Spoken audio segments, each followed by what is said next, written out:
This is Tea Earl Grey Hot, an unofficial Star Trek fan podcast from the Other Side Podcast Network.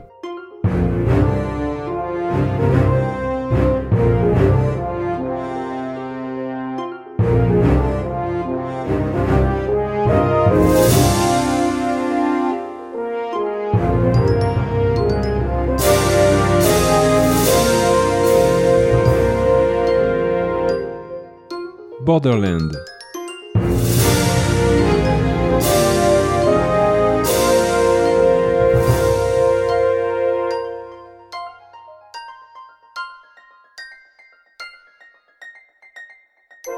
Hello and welcome to Tea Earl Grey Hot, episode 4. My name is Yannick, I'm the French guy from Switzerland, and joining me tonight, as always, my friend and co-host Dave. How are you, Dave? I am very well indeed, thank you, Yannick.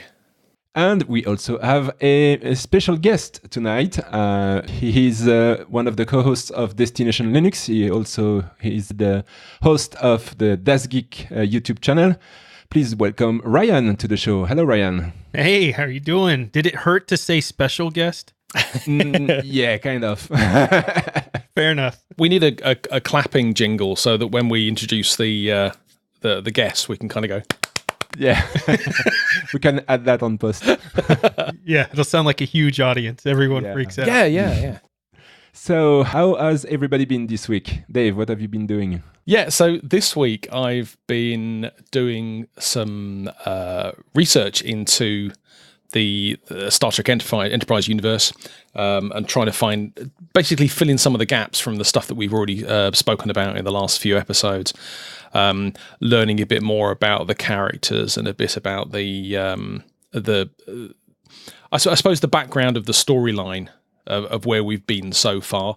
And actually, I won't spoil this, but I did discover something very, very key about this episode that we're about to review this evening, and one of the films, which I didn't know. And I know you're going to be looking at me thinking, how can you not know that? But I didn't know, and I now do. So it's been a bit of a school week for me this week.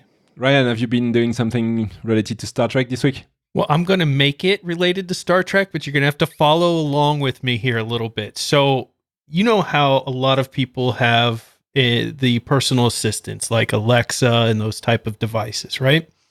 And, you know, in Star Trek, they obviously always talk to the computer. But the difference is we didn't have Google in the Star Trek world. So you didn't have to worry about privacy invasion and all of that type of stuff. So there is a unit called Mycroft, which is an open source version of AI. And I have been working with the Raspberry Pi and setting up Mycroft with the cameras, the speakers, and everything else. And basically doing what Scotty did, you know, where he picks up his mouse and hello computer. At that point in the movie, well, that's kind of what I get to do in my home now because I have a device that's, you know, privacy, security, respecting, open source, and has all of the AI capabilities, much like a Star Trek ship. So that was pretty cool. And that's what I've been working on this week. I have to ask one question. Sure. Are you using Popey's voice? No, but I heard that's an option, and I cannot wait to load that up there. Oh, dear. Random fact, I went to school with Popey. No kidding. Yeah. How was that? Was he as charming in school? No, he was all right, actually. We were kind of sort of friends, buddies at school. I remember, this is kind of a bit of a segue, but we did media studies at the same time, in the same year, and I think we were trying to put together an advert for a car that we just made up, and I remember bringing in my old Commodore VIC-20 to generate captions for this advert that we were shooting, and I don't know what happened, but I think somebody had a hissy fit over something, and Alan just leant over and switched the VIC-20 off. We lost all the work that we did, and I have no idea why. I'm sure he'll tell me one day. To be fair, this was 30 odd years ago. Yeah, we get to have Poppy on this show. I don't know if he's a Star Trek fan or not, but... Well, if nothing else, he's got to answer for that. Yeah. He will be by the time he listens. So, Poppy, you've been warned. There you go. Right, so I guess we're going to review this week's episode. disclosure for our listeners, we are now using Memory Alpha as the basis of our reviews, as their work is licensed under a Creative Commons by attribution non-commercial license. It is compatible with our own. So we're going to use a bit of their work and put a little bit of our own touch in there. Absolutely. Hopefully, it'll prevent the duplication of work that we've been doing up to now. And the 2 hours reviews. Yeah. Actually, a colleague of mine came out to me today and said that was a 1 hour and 54-minute episode you produced last week. I haven't listened to it yet. He said. Yeah, I have. Yeah, well, I have, but still, it was a bit of a behemoth. Right. So if you guys are ready, we are going to review Borderland, Season 4, Episode 4 of Star Trek Enterprise. So in the teaser, we're on a Klingon bird of prey, as the crew discovers a transport shuttle containing 2 humans' biosigns. They use a tractor beam to get hold of the ship and send the team to get the 2 humans. While they are being escorted to the brig, the humans attack and murder the entire crew. There's something I want to discuss about this scene, and it's something we discussed with Michael 2 weeks ago. It's about the look of the Klingons. So Enterprise is the first series, and the Klingons look exactly the same as in Next Gen. Then they will look like they look on Discovery. The original series. Then like in Discovery, and then TNG back. Like it's really a mess. This appearance of the Klingons on Star Trek. I mean, to me, it's one of those things. Is as the special effects, the art and makeup really became bigger budget item for TV shows. You could see it kind of adapt throughout the different series. Now they did keep it. Discovery definitely goes a completely different direction, I think, with the Klingons, and I like that direction. I think they look mean. I think they look fierce.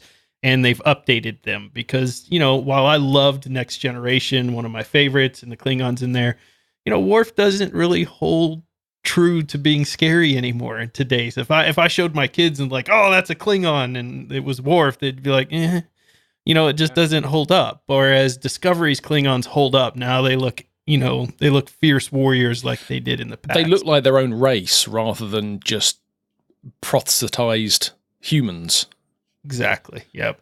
Yeah. I believe that we have to look at that as a way to show us some aliens, and not the how would you say that, a literal representation of what they were at the time, but more what the special effects could do at the time of the making of the series. So yeah, it doesn't really bother me as long as if you can accept that there's spaceships and humans in space and everybody speaks English, then you can accept that from the old series they didn't have the same visual effects capabilities. So it doesn't really bother me. I just wanted it to notice that, so that Michael can now scream at his podcatcher.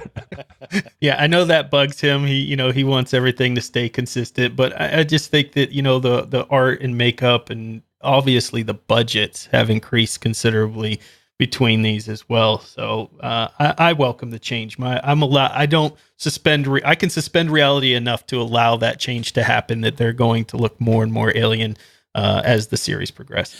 And I also think that for the number of people that have commented, I'm sure there are many people that share the same opinion, that the Klingons in Discovery were just too overstated. But if you presented the Klingons as they appeared in Enterprise Next Generation in Discovery, then the other side of it would be people saying, well, they didn't make much effort. They could have done much better than that. They could have given them much more of a character than the made up human race that they had in the earlier series. So actually, in that respect, there's no way that the producers could have won this. Yeah, and if you think about it too, I agree. Either way, people were going to be upset. But in this episode that we're talking about, they bring back the green girl in a way. And I know we'll get into that later, but if you think about the first series, that was an alien, right? They just paint somebody green, they're an alien. Yeah, they didn't do a very good job of it either. No, and so things have just progressed a lot from that point. Obviously, if they were going to bring back a series today and they wanted an alien race that was green, they would probably add prosthetics. They would probably, change the way the face looks or the eyes or add some unique features. But back then, it was enough of an imagination just to paint a regular human green and say, there you go, that's an alien. Yeah. Yeah. Moving on. Back on Earth, Dr. Sung sits in his prison cell. Jonathan Archer comes to visit him. He has some question. After Sung reveals that he's working on plans for improvements of the human genome, Archer tells Sung about the bird of prey. According to Archer, it was attacked by augments whose DNA matched ones that Sung stole from a medical facility when they were embryos 20 years before. Now, there's something that bother me in this scene. He's in prison. He's not allowed any computer. Obviously, he's only using pen and paper, and yet he had the report about the attack. How is that possible? He doesn't seem to be, to have news and things like that. So, did you pick that up, or am I just paranoid? No, I didn't pick that up specifically, but thinking about it, it could have been presented to him as a paper printout. I don't know where. I don't know where this how this would have happened. Perhaps the guards gave him an update, before. Well, he said he read the Archer reports. showed up. Yeah, there's a lot of little things like that I picked up in this episode that bother me. So, on the Enterprise, Captain Archer and his senior staff have a meeting. It is revealed that Dr. Sung took the embryos on a distant planet and raised the children as his own. They have been left alone since they were 10 years old when Sung was captured. I guess 10 years ago, I think I remember. Yeah, that's right. Yeah. Nobody knows why the augments attacked the bird of prey, but Sung has offered to negotiate with the augments so that they would surrender without a fight. Finding the augments is the only way for Archer to avert a war with the Klingons, because they are pretty pissed off about the attack. Yeah, so I certainly picked up that the attack on the Klingon bird of prey was just completely and totally unprovoked, and almost to the point of noticing that the augments, as they were carrying out this attack, they just seemed completely unemotional. They're just completely emotionally detached from what they were doing. I don't know whether, as part of their augmentation, they've effectively lost or they have the ability to not feel when they're doing things that otherwise any normal human would have been repulsed by. Did anybody draw parallels between this and Khan? Well, this was my discovery. I don't mind doing this now. Was actually Khan was an augment. They're from the same race. So I did some digging into this because I know I'd heard them before, and one of the good things about Memory Alpha is that they linkify pretty much every single word in their documents. So you see a mention of augment, you click on it, it'll take you to a page about the augment. But yeah, Khan was an augment. Interesting. Presumably, was it 60? I can't remember how many years down the line it was now, but I mean we are 110 years behind the original series. And was the motion picture set before the original series in the timeline or after? I can't remember. After. So we're looking at least 120 years between the events that we're looking at the moment and Khan. So I'm probably going to butcher this, but it's Khan Noonien Singh. Correct. Right, was his full name. And if you look at the characters here, well, at least what Brent Spinner was playing, his last name was Song. Sing, Song. It's kind of an interesting parallel there.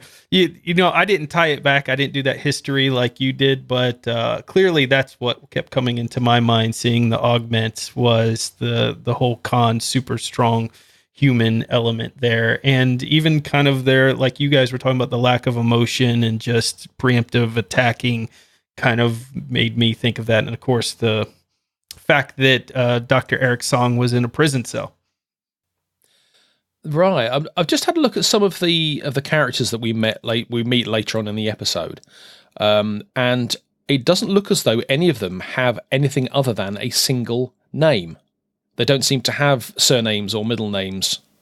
But then between this episode and the first movie, you said there's 100 and some years, so they had time to change that. I suppose, yeah. So well. Maybe we'll have some more links in the next episode, because it's not a spoiler. At the end of this episode, it says to be continued. So. Yeah, I think there's a cluster of episodes in this particular storyline. Mm-hmm. Even though I had watched this before, it'd been a while, and just since we haven't really mentioned it, seeing Brent Spinner in this just made me so happy. The second he was on there, seeing Data back, but not as Data. Just seeing that him, I was just, as soon as I turned it on, I was like, and he came on, I was like, yes, this is going to be a great episode to be on your podcast with. While we're on the subject of Brent Spinner then, because this, I did put this down as an observation point, is that his character Sung in this episode has a very similar, almost manic enthusiasm as his character did in Independence Day. Now, I can't remember his character in Independence Day, but although in that character he wasn't a villain, he was supposed to be on the good side. But from my perspective, I think he does make an incredibly convincing villain.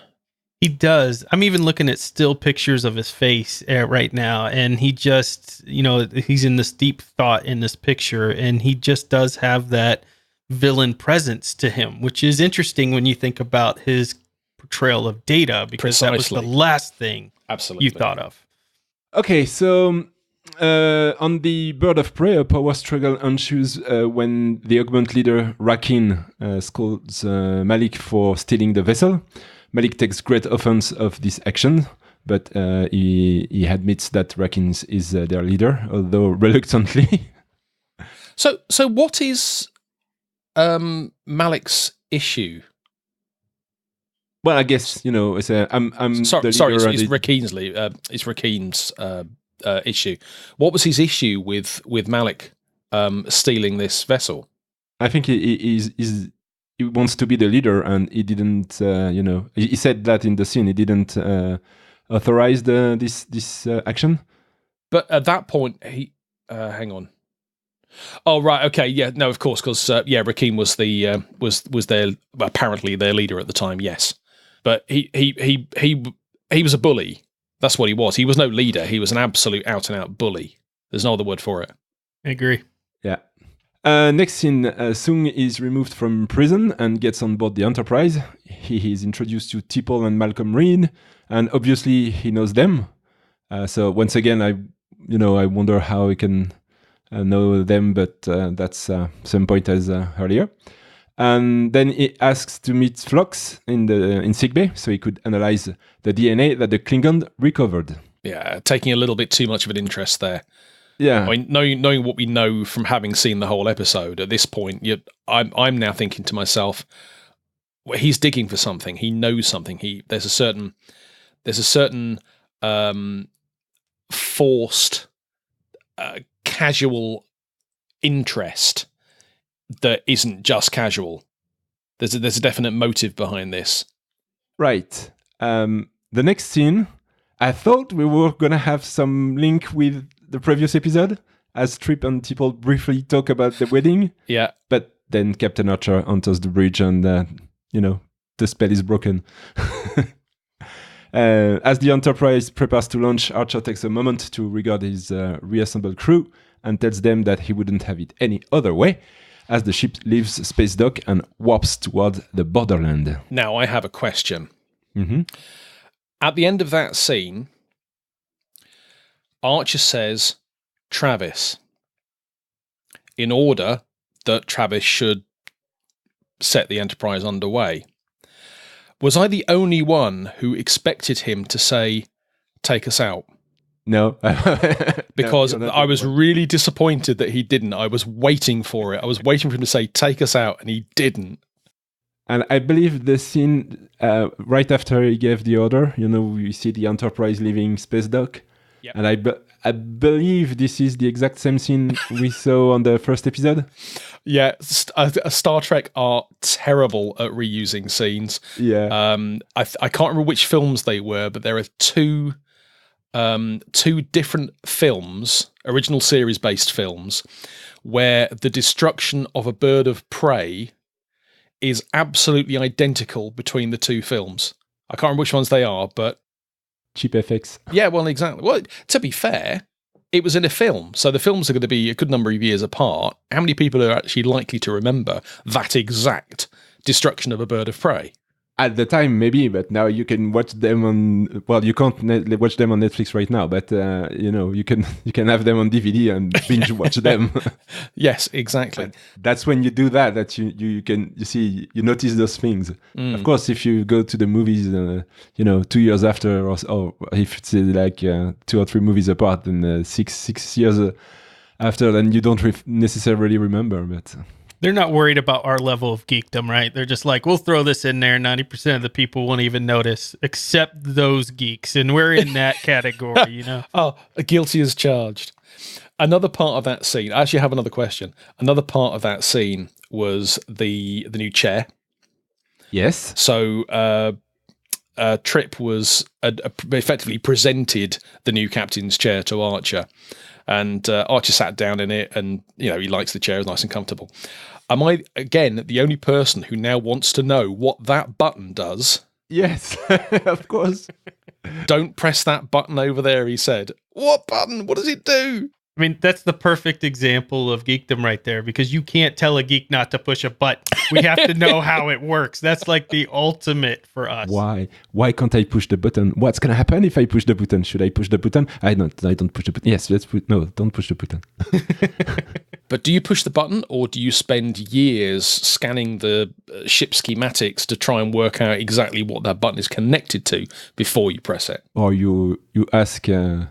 You ask Trip, you bug him. What does the button do? What does the button do? He won't tell you that. Yeah, I need to know what the button does so I can push it at the first opportunity that presents itself, right? So even if he's like, hey, this is going to shoot all the photon torpedoes out at once, I'll be like, all right, great. Now let's go find somebody that we need to blow up because I need to push the button. I thought I saw a squadron of Klingon birds of prey over in the corner there. Obviously, I was wrong, but, at least we know it works. Oops, my bad.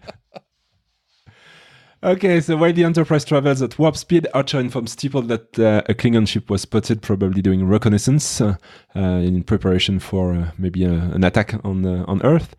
T'Pol says that her government is trying to work out a diplomatic solution. Then Captain Archer offers T'Pol a compass as a present for her first day of duty. Now, how does a compass work in space? Somebody tell me. Don't forget that the whole setup of space travel is aligned to the seafaring military, so it's based on the Navy. Yes, but if on this scene, if you look at the compass, it's not going in every direction. It's pointing at some direction. But see, I think this is more like when Bones gave Kirk the glasses. Yes. Right? It was a gift. It's symbolic. It's symbolic gift of which he then sold, but let's not go into that. So the Enterprise crossed into the Borderland. In sickbay, Phlox and Sung have a discussion about genetic engineering and the augments, as well as the disastrous eugenic wars of the 20th century. Phlox says his people have used genetic engineering to help cure disease for over 2 centuries, but that is very different from what Sung does.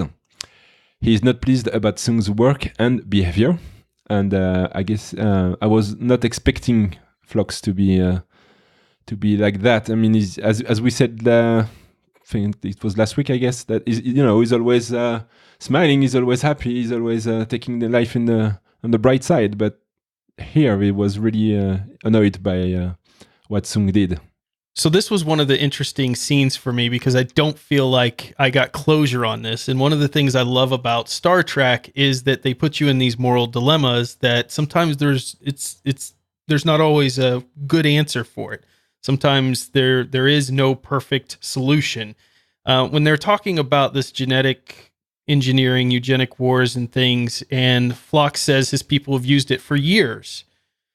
And then Song's basically saying, yeah, that's pretty much what I'm trying to do here. They didn't really answer what the difference was. At least I didn't capture from how Phlox race has used it versus the eugenic wars of the 20th century was used. So I see that it upset Phlox, but I didn't quite understand what the difference was.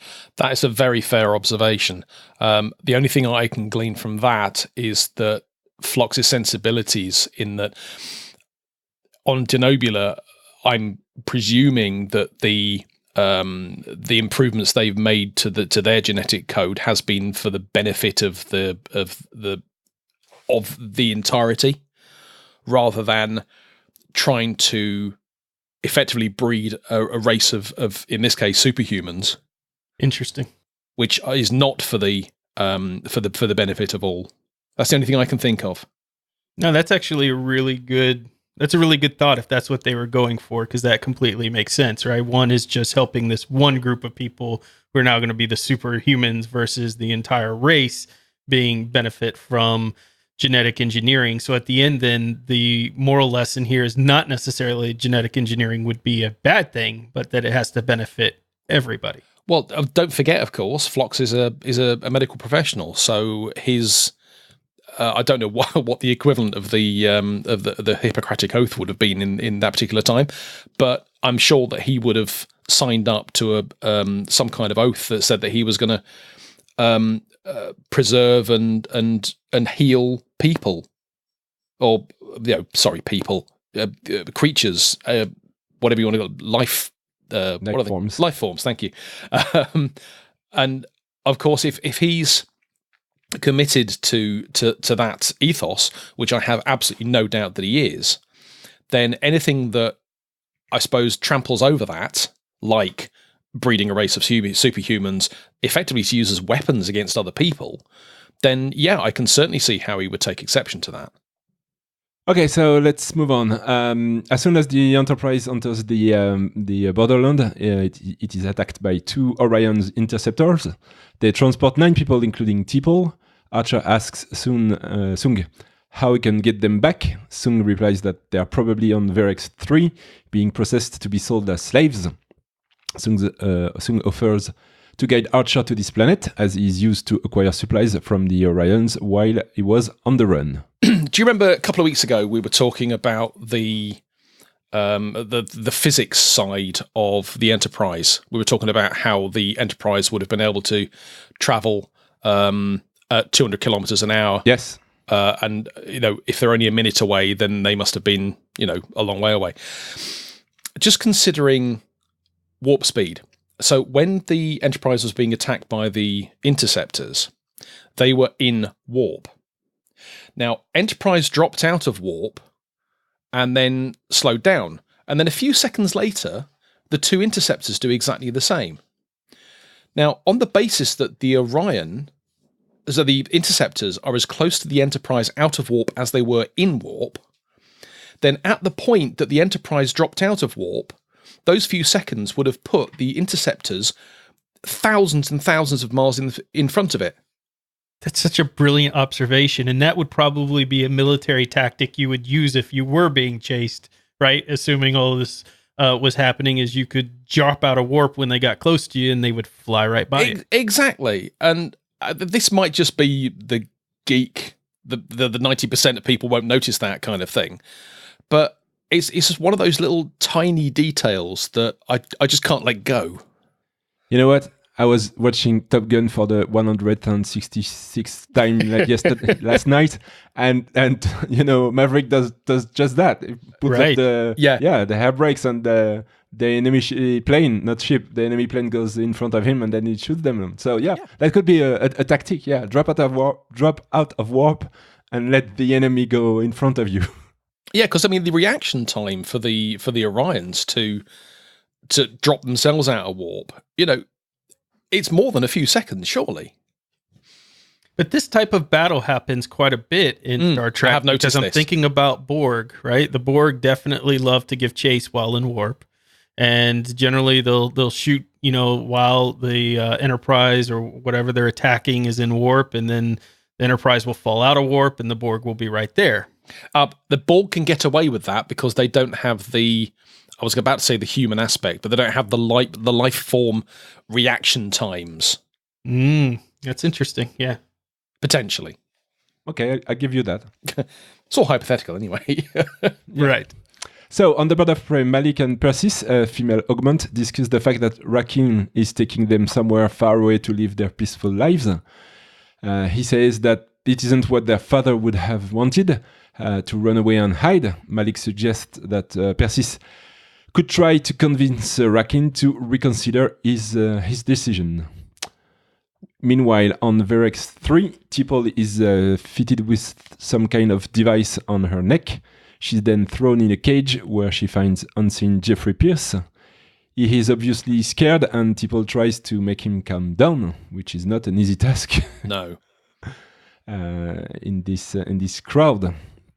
Arriving at Verex 3, the Enterprise is able to enter the auction due to an old identification code used by Sung.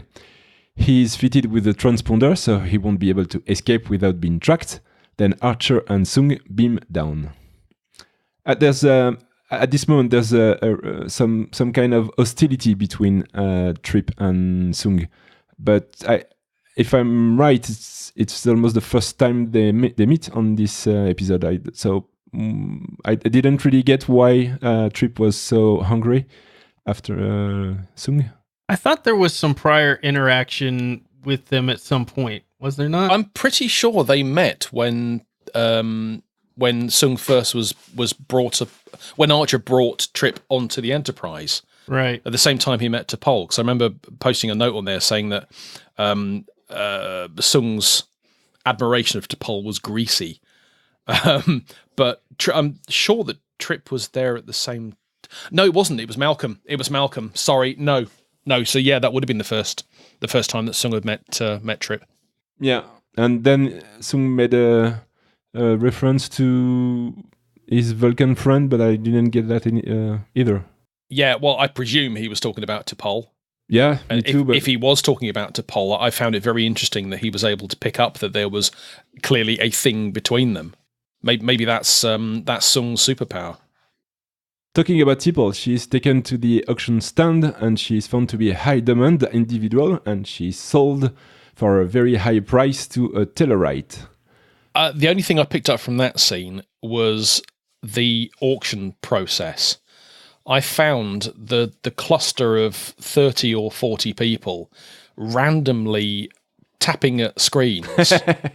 I found that incredibly cheesy, and it removed a lot of the believability and a lot of the realism from the episode for me, because it just seemed utterly pointless. Of course, in a world in which you go to a concert today to experience music, and instead of experiencing that band that you paid $150 a ticket for, everybody holds up their phones in the air and records the whole time, records them being there. Is it that ridiculous when we take it into the future and think people will just be staring at their screen to do all the stuff instead of staring up? I don't know. That didn't bother me, but did anybody pick up that the Big Show was there at that moment?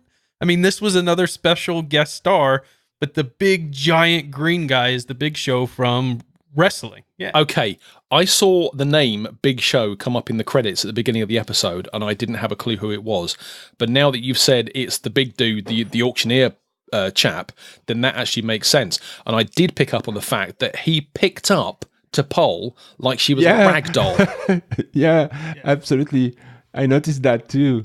Now, the Big Show in wrestling is a massive human being, clearly. Oh, yeah. And in this case, which was really cool, they really didn't have to do anything but paint him green. He looked like an alien there. The guy, according to Wikipedia, in real life is 7 foot tall, 2 inches.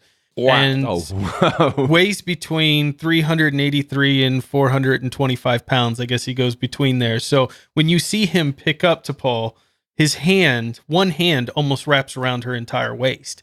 And, this is just a giant dude. So that to me was like, it was a cool use of a wrestler, a superhuman person. Oh, definitely. The casting was spot on for that then. Yeah, and it was kind of funny, this character. Not when he abducted people for the first time, but after that it was kind of a bit of humor. Yeah, right. Yes. Yep. And do you guys think they were actually painted green, or did they use some kind of CG tricks? No. Because I believe in the original series they were painted. They were really painted green. But, I think they were painted because if you looked at the bits they wouldn't have painted, like around the eyes and inside the mouths, you could tell immediately that underneath that green paint was a pink-skinned human. Yep, I agree. Okay. Right, next, Archer is able to locate most of his crew in the cells. Sung explains that the devices on their neck are neurolytic restraints, so that the Enterprise is not able to beam them out. After Sung and Archer view an Orion slave girl up for auction, they find T'Pol, but are interrupted by a guard, so they can't really talk to her. On the Klingon bird of prey in the captain's quarter, Persis tells Rakin of Malik's upcoming plan to overthrow him and take his place as a leader. She tells Rakin that Malik believes he is weak and is making all the augments weak. Persis further tells Rakin that Malik believes that if their father were with them, he would choose Malik as their leader. Rakin announces that he will betray their father's principle by killing Malik. Am I the only one to think that the augments were really bad actors? No. Okay. Yeah, they weren't fantastic. Okay. No, I thought I'm going to mention that, but I was not sure. Maybe it was just me, but no. Okay. I did pick up that Persis seemed very, very keen to push Rakin under the bus, but I kind of put that down to her being at a kind of same fanatic level as Malik. At this point, I didn't really know if she was on Malik's side or on Rakin's side, or maybe she was on neither. Maybe she had her own agenda. But then we know after. Yeah, I agree. That's what was, I think, kind of done well in this, is you really didn't know who she was kind of playing, and maybe she didn't know. She seemed like an opportunist that wanted to see which one's actually going to take the most initiative to own the leadership position there, and that's where she was going to fall. Yeah, I've got a comment about that later on. Okay. So in a corridor in the Bird of Prey, Rakin attempts to kill Malik, but unfortunately for him, all the augments on the Klingon vessel have turned on him, choosing Malik as their new leader.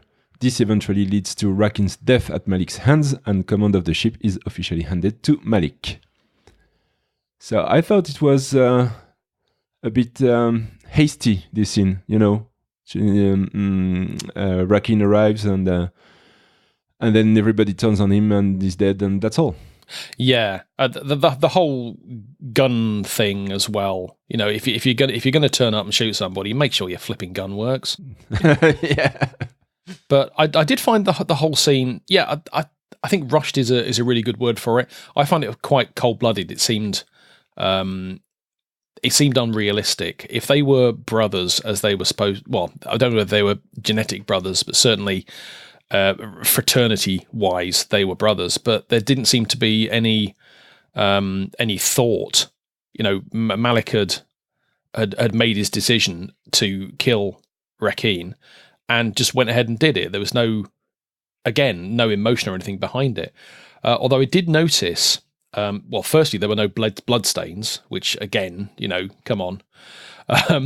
But right at the end of that particular scene, it looks as though Persis is about to start crying, but Malik is really cold towards her and says, "Look, not for him."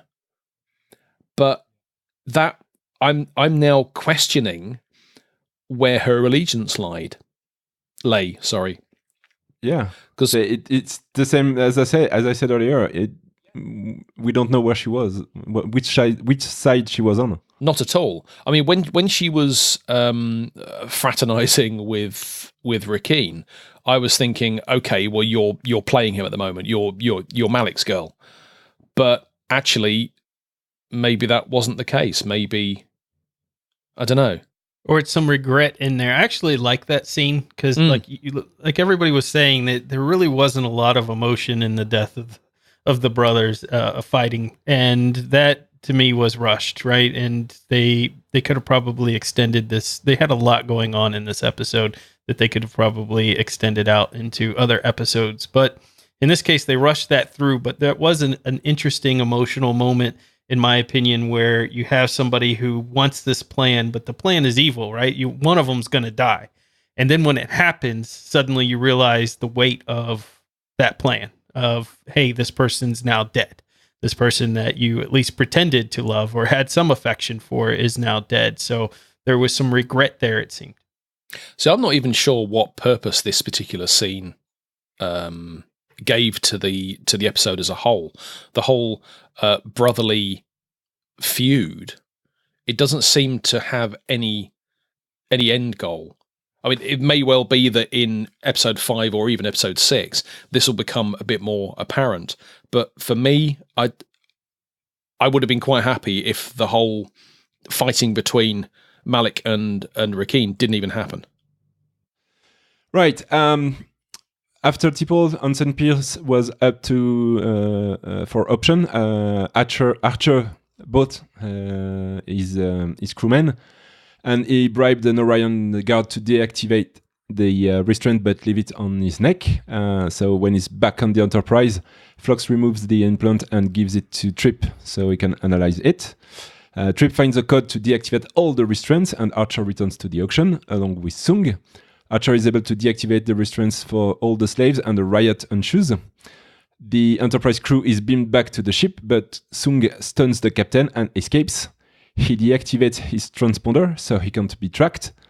Archer climbs on top of a slave's cage, I believe, and spots Sung. Then he activates his arm restraints. Sung uses this to climb a wall, but then Archer catches up with him and deactivates the restraints, causing Sung to fall on the ground. And then they return to the Enterprise. That was this last part when he activates the restraint and then let Sung fall. I found that was a funny touch in this scene. Definitely, well played. Yeah, I think it was very well done. Along with Tipple, hurting her huge guard. Right, it was fun. Well, the rocking scene. This one too was absolutely brilliant because you're counting the number of times he rocks back and forwards on his feet, and you think he's going to go this time. I thought the use of the cattle prod it's not a cattle prod, the stun gun thing to disable the transponder in Sung's neck was really quite inventive, because he must have known that was going to take him out for a few seconds, and yet he was that determined to do it that he was willing to take that risk, that sacrifice. Yeah, that's gonna hurt. Oh, absolutely. Okay, so on the last part of this episode, Archer accuses Sung, now locked in the Enterprise's brig, of having planned the whole thing, knowing the Orion would attack the ship. He says 2 of the captured crew may suffer permanent injuries. Sung pleads with Archer to just leave the augment alone. They are the future of mankind, he said. They're stronger, faster, and live longer than the average human. Archer tells him that they are dangerous and have to be stopped, and proceeds to leave. Then Sung tries to insist that genetic engineering could have saved Archer's father, who was suffering from Clark's disease. Those who had banned genetic engineering had condemned him to death, yet the captain refuses to listen. That was a low blow. Yeah, but the reaction of Archer was what I expected from him. Yeah. You're not going to have me with blackmail or regrets or something like that. I'm set to go and get them, and I'm going to get them with or without your help. Nothing seems to faze him, though. I mean, apart from the scene last week when we saw a really dark side of Archer, there's nothing else I've seen that's actually where someone's thrown some kind of psychological weapon at him, like his father's disease, and it didn't bother him at all. He's really good at bottling that kind of stuff up and not showing that he may or may not have been affected by it. I wouldn't say that he's not affected by it. It's just really, really good at compartmenting. Hiding it. Say, okay, you're not gonna get me with that. And of course, Clark's disease was a progressive degenerative disorder of the brain, hallucinations, ultimately fatal. And so, this would be something, of course, that would speak to anybody who's lost somebody through, terrible disease like that, of why wouldn't you want to fix that? And I kind of seen this as, even though Archer didn't react, this was a way of planting Sung to plant a seed in him. So, later on, you would think this would come back. What if, way later in Archer's life, he comes across a situation where they're trying to do genetic engineering, and he thinks back on this moment that, hey, this could save a lot of people who are suffering. Bit of a geek alert moment here, I'm afraid. In the scene when Sung and Archer were talking, Sung was in the brig and Archer was outside of it. During that conversation, our viewpoint was bouncing between inside the brig and outside of it. But for the most part, we were listening to the person who wasn't where we were. So we were in the brig with Sung, and we were listening to Archer over the intercom. Then we'd be outside the brig with Archer, and we'd be hearing Sung over the intercom. And there were some other instances where we got the opposite. So we'd be outside with Archer and we'd be listening to Archer, but not through the intercom. And I watched that scene 2 or 3 times just to make sure they actually got the source of the audio correct. That we were hearing through the intercom, or actually not through the intercom, at the right stage. Did they get it right? They did.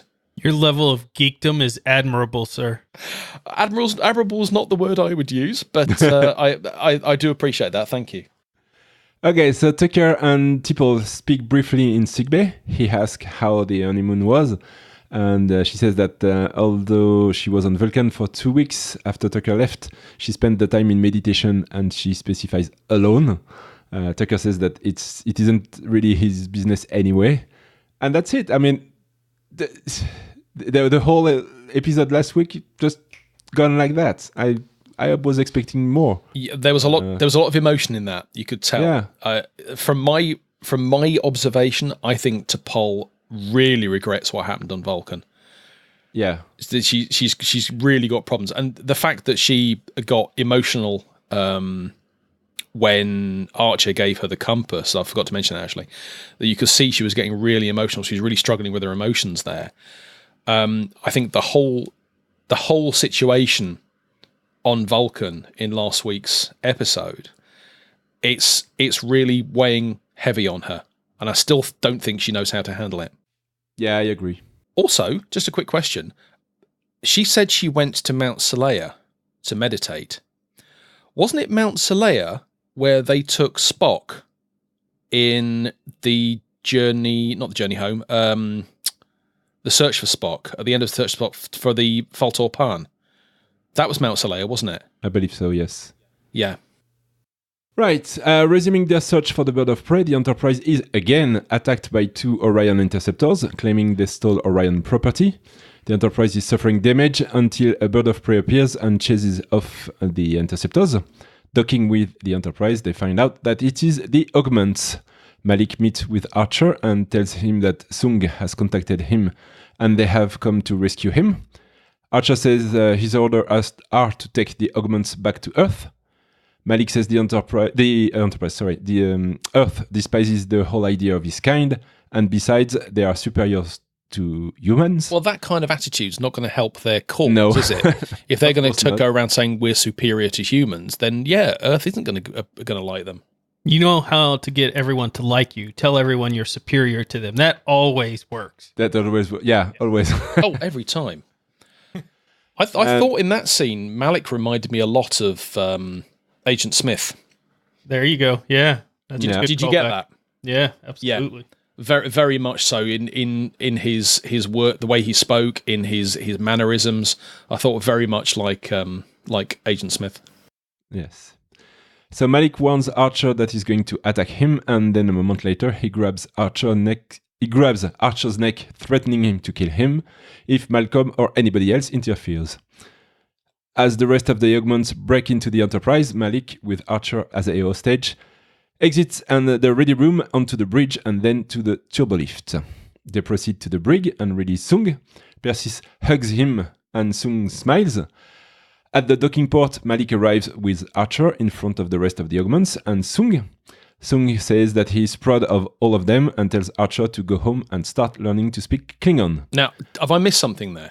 What do you think? Why has Sung told Archer to go home and start learning to speak Klingon? See, I thought that was so powerful because to me, what he was basically saying is without these augments, in my mind, what he was saying, without these augments, the Klingons are going to just absolutely have their way with the humans. So if you're not doing any of this genetic engineering to make yourself stronger, faster, smarter, when you think about the strength of the Klingons, of course, being war prone, then basically you better learn Klingon because that's going to be the new language. They're going to take over. They're going to win. They're going to destroy you. Gotcha. That makes sense. Also, when Sung went into where are they? The brig. They're in the brig. So when Sung is released from the brig, Persis walked up to him and said, "Persis," as if to say, "This is who I am." And yet, he recognized Malik straight away. Yes, only with his DNA. So maybe he doesn't know how they look. He just knows their DNA. Don't forget that Malik or Persis was 10 years old when he was captured. So now she's probably 20. Well, yeah, she would be 20, 10, yeah. 20. But how would Malik be? Yeah, same. Right, so that's what I'm saying. I don't understand how he would recognize Malik but not Persis. How would he know them?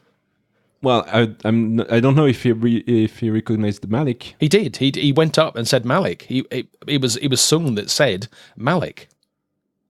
Creative shortcut? Potentially. Again, 90% of the people wouldn't notice. Yeah. Malik leaves the Archer and returns to the Bird of Prey with the others. The ship warps out with the Enterprise unable to pursue due to damaged engines. Can we take a moment here to talk about the Bird of Prey and just how well done it was even back then? When I saw it come into the scene, I was like, oh, the Bird of Prey is always just this iconic, mean-looking ship. They are beautiful machines. Yeah, they did such a good job on this one. Yeah, on the outside, exactly. Yeah. They're a little bit, how do you say that? Spartiate in the inside. A little bit dark. Not very decorative. Yeah, no. Dark and red. Yeah. Not a good combination. On the Bird of Prey, Sung takes command and tells the augment that they are going to retrieve thousands of their brothers and sisters who are waiting to be born. "Let's go get them," Sung states to his children. And then, to be continued. It's such a good episode overall. Yeah. There was some little things that I picked up, as I said, that are not really that don't make sense. But yeah, overall, a good episode. Very very nice. Well, if you accept for the augments, very nice acting from all the guests on this episode. Were they acting badly or were they acting really really well? That's a good question, right? I will go with badly. Yeah, well, it could be they're acting exactly how their characters were supposed to be portrayed.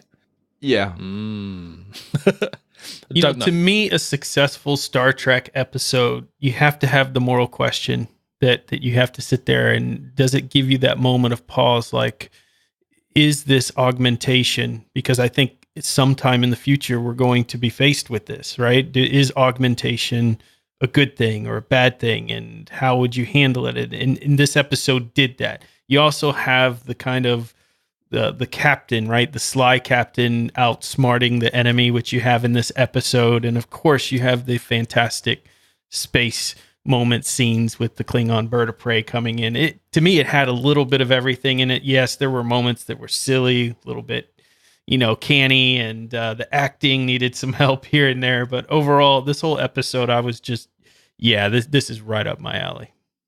Yeah, definitely agree. It was a very good episode in the grand scheme of things. Yes. Yeah, I agree too. And that concludes the review of Star Trek Enterprise Season 4, Episode 4, Borderland. So now we're going to have a quick chat with Ryan. So, Dave, if you want to go and start the interview part. So, Ryan, what was your first experience of Star Trek? What got you into it in the first place?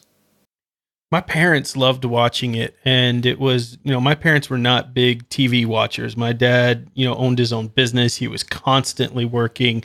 My mom worked night shift as a nurse, so it took a lot for them to sit down and watch a TV show.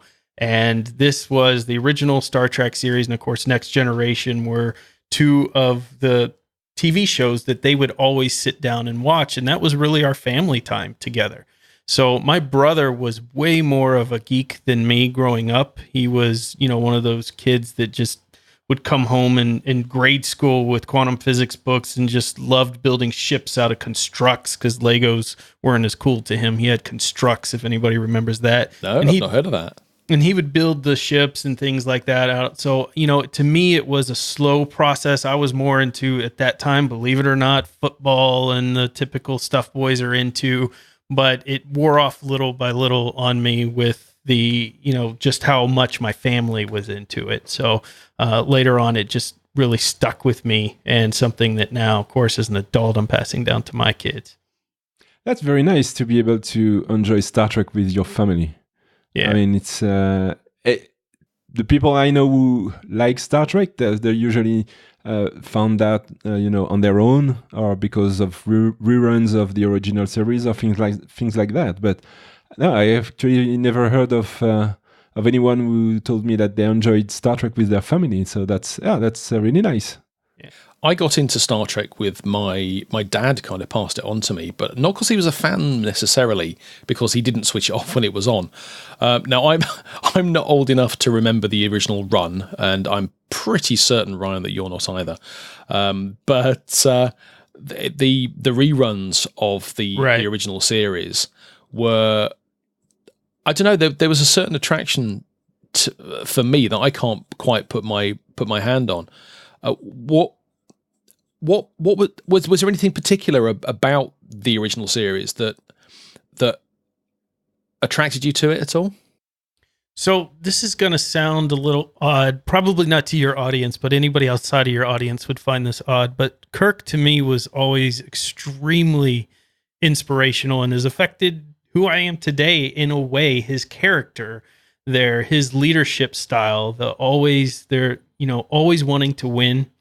And there were no situations where there wasn't a solution if, you had the right crew that you built around you. I've been in management now for over 20 years in corporate America and have built some incredible teams. And funny enough, a lot of the principles that I've applied are stuff you can find in little bits and pieces in Kirk and Star Trek and Picard and different things that happen from these fictional characters. I have a lot of award-winning teams out there, and it was always about surrounding yourself with the best people. And also being able to take charge and say, this is the direction we're going to go, even if it wasn't the easy path. And that to me is what kind of Kirk and Picard and them always did so well, differently, completely different styles of leadership, but both extremely effective and both useful in different scenarios.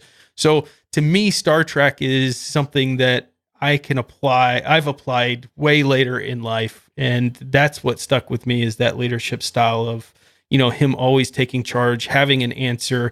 And, that scene where he bites the apple when they're fighting Khan and says, I don't like to lose, when they find out that the ship's actually working and not destroyed as everybody thought. That's the type of stuff that just sticks with me. So there you go, people who think that Star Trek is just another sci-fi series. See, you can get something and use it in your life. You can get a career out of watching Star Trek. There you go. Yeah. I think that might depend to some extent on the age you are when you first watch it. If you're of younger years, I would imagine you're more likely to watch the early series of Star Trek and think to yourself, actually, yeah, there's a lot of really useful and valuable information in this, but you come to this day and age and look back on it 50 odd years ago and think, actually, the acting was pretty poor.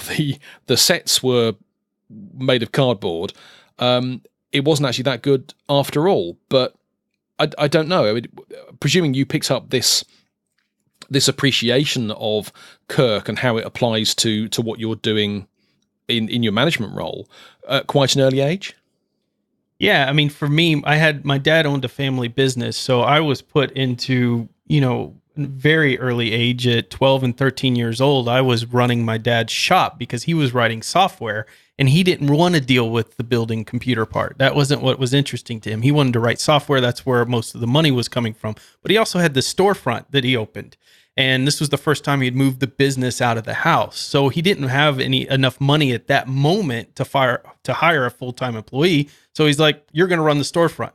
You build the computers when the customers come in, you sell them, you do all this. This is a weird position for a 12, 13-year-old to be in.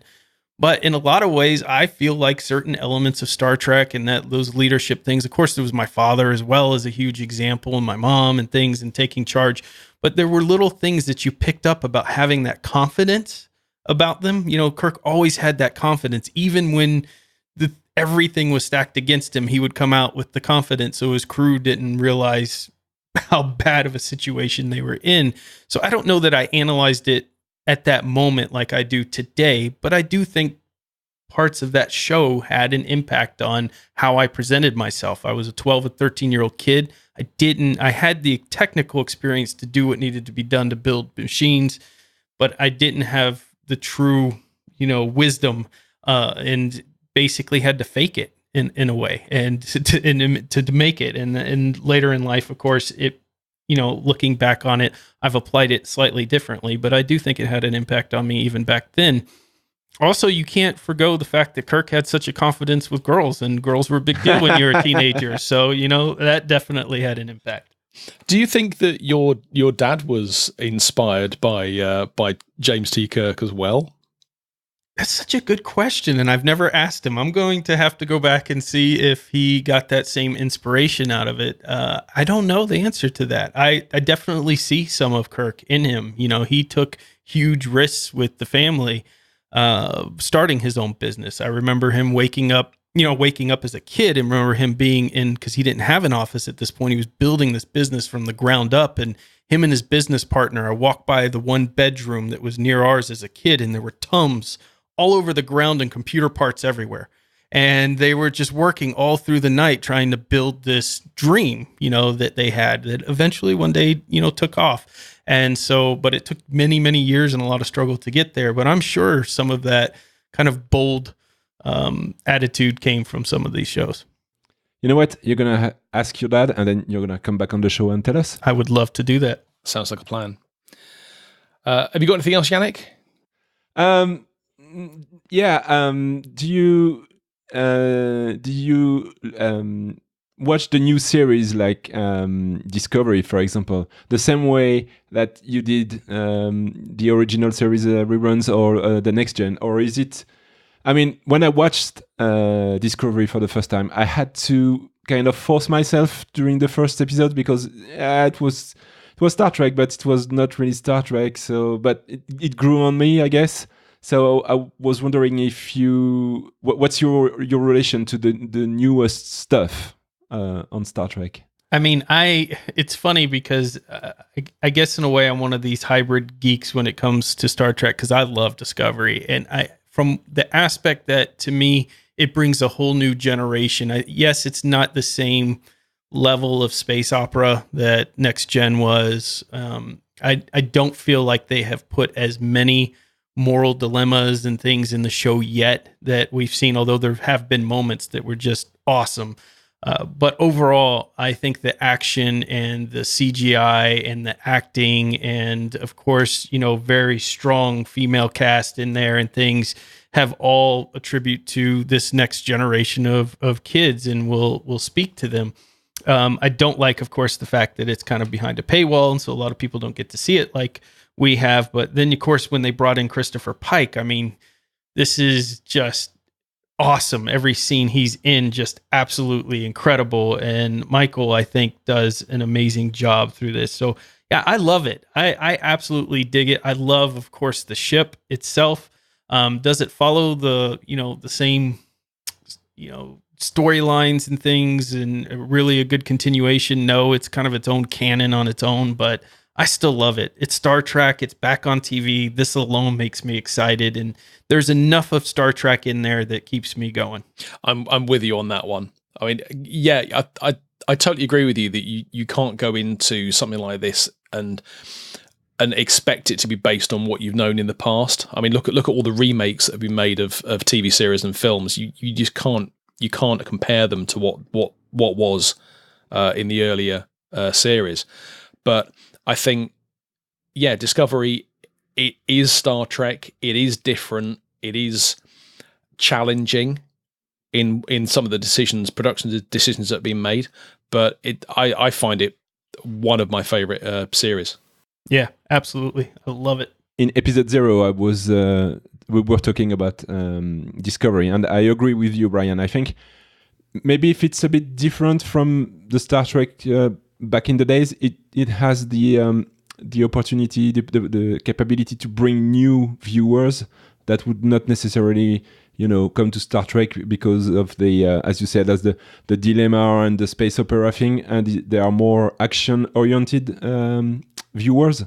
So yeah, as I said, it grew on me, and now I like it. I like it a lot. I mean, kids are so distracted these days. I took my kids 6 and 5 to Disney World, and they were just completely bored. They Wow. were. There were a few areas where they were excited, but for the most part, the little characters coming out, they knew were dressed up people, and that didn't impress them. And it's a small world, and it really, if you look at it, Disney hasn't really updated itself in a long time, and the kids these days are so used to seeing so much magic, right? This mobile phones and tablets and the movies and the quality of the action, and it's almost like a built-in ADD because there's so much to grab their attention. So I think you have to have that intense action and throw some of that drama in. I'm going to have to test it out and see what the attention span of my kids would be watching, say, Next Generation, which they've sat there sometimes, but they don't really watch it. And then maybe put on Discovery, because I've not played that for them yet, and see if that captures their attention more. I'm guessing it would, because there's just a lot more going on, and the aliens are a lot more realistic. When you look at some of the aliens that they have in the cast, and of course the Klingons, as we talked about, are so intense, it probably would keep their attention a little more. We have 15 minutes left of recording before Brian has to leave. So Dave, I guess maybe it's time to go to our 7 questions for our guest. It certainly is. Well, it's 7 questions at the moment. It may change. So, Ryan, we're starting to build up a list of questions. These are quick fire questions, quick answers, please. All right. Are you ready? Go. Favorite series? Next Generation. Okay. Favorite film? Undiscovered Country. Oh, choice. Yeah, definitely. Favorite ship? NCC 1701-D. Okay, Nice. The next gen one. Yeah. Yes. Okay. Favorite captain? Kirk. Yeah, that makes sense. I thought you were going to say Janeway. You out. Favorite character? Spock. Original series or Discovery? Original series. Okay. Favorite storyline, and this could be an arc plot, a single episode, or a segment from a film. Picard being tortured with the Borg, and I cannot think of the episode. There are 4 lights. Is that the one? I'm getting it wrong. That series arc where Picard is captured, tortured by the Borg. That whole series was just so intense. And finally, favorite villain. I mean, you got to give it to Khan. There's just nothing like Khan to me in the movie series. Excellent. Excellent. Answers, definitely. Well, there's no good or bad answers on this. Well, there are. Anything that involves Voyager. Yeah. I was really afraid that there would be a question that was like plain Star Trek knowledge that'll be like, I don't know. No. I think for these ones, these are all going to be entirely subjective. No, those are great questions. I loved it. Well, that brings up to the end of this episode. Thanks to everybody who downloaded our previous episodes. That's really nice, and we really appreciate that. Our podcast can be found everywhere fine podcasts are, including but not exclusively on Google Podcasts, Stitcher, Spotify, Apple Podcasts, wherever you find your podcasts. Please help us spread the word by sharing the show on social media, talking to a friend, download it on your grandma's phone. And if you're so inclined, leave us a nice review in your podcast app. And Dave, where can people contact us? Of course, you can find our website over at tearlgreyhot.org. And don't forget, of course, that you can also leave a comment against the show notes for this episode or any other episode if you want to give your feedback that way. Yes, you can also send us an email at feedback@tearlgreyhot.org to tell us how good we were or how bad we were. We are quite social, so you can find us on some social networks. You can find us at Twitter, twitter.com/TEGH podcast, facebook.com/TEGH podcast, and also on Telegram. We have a group on Telegram, t.me/TEGH podcast. We're also on Mastodon as well, aren't we? Yes, we are. I don't know the address for that one. Is it TEGH podcast at mastodon.social? It is. Oh, what a guess. Yes. Unless otherwise stated, this episode is released under a Creative Commons by attribution share-alike license, which means you can pretty much do whatever you want with it, as long as you credit us as the original authors for everything that we did. If you want to use part of the reviews that's published mainly by Memory Alpha under a Creative Commons by attribution non-commercial license. And also, if you publish something based on what we said, you have to release it under the same license. And of course, this podcast is a part of the Other Side Podcast Network. You can find more shows, and our network is actually growing as we speak. Find more details over at otherside.network. Yes. And Ryan, where can people find more about you? Well, listen, I didn't come on here to plug anything because I just love this podcast, and thank you for inviting me to be a part of this. It was so awesome. I love talking Star Trek, and I love being around fellow Trekkies to discuss the series. But he's definitely coming back, Yannick. Yes. Yeah, well, thank you, Ryan, for joining us.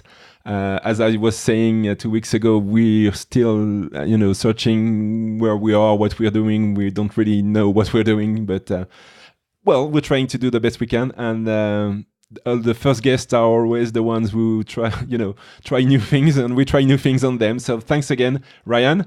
And because you don't want to say it, I'm going to say it, destinationlinux.com. Is that's the destinationlinux.org if you want to check out the podcast, if you like Linux and geeky stuff. And but this podcast is awesome. I love what you guys are doing. Keep doing it. I love the way you're reviewing the show. So I feel like you've got a great direction here, and I can't wait till you guys get to Discovery stuff. I want to get all the take there. As soon as Discovery Season 3 is out, we're going to review them, yeah. Awesome. Excellent. I would also like to just introduce an apology into this episode for the length of last week's episode. I've had feedback from friends to say that it was a heck of a long episode, but I can absolutely and definitively guarantee that this episode is not as long as last week's. Yes. Next episode will be a review of Enterprise Season 5 Cold Station 12, plus our usual fortnightly news roundup. Dave, do you have something more to say? Nope, that's it from me. Ryan? I'm good. Okay. Well, thank you everybody for listening to this episode. We will catch you next week. In the meantime, take care of yourselves. Ciao, ciao. See ya. Bye.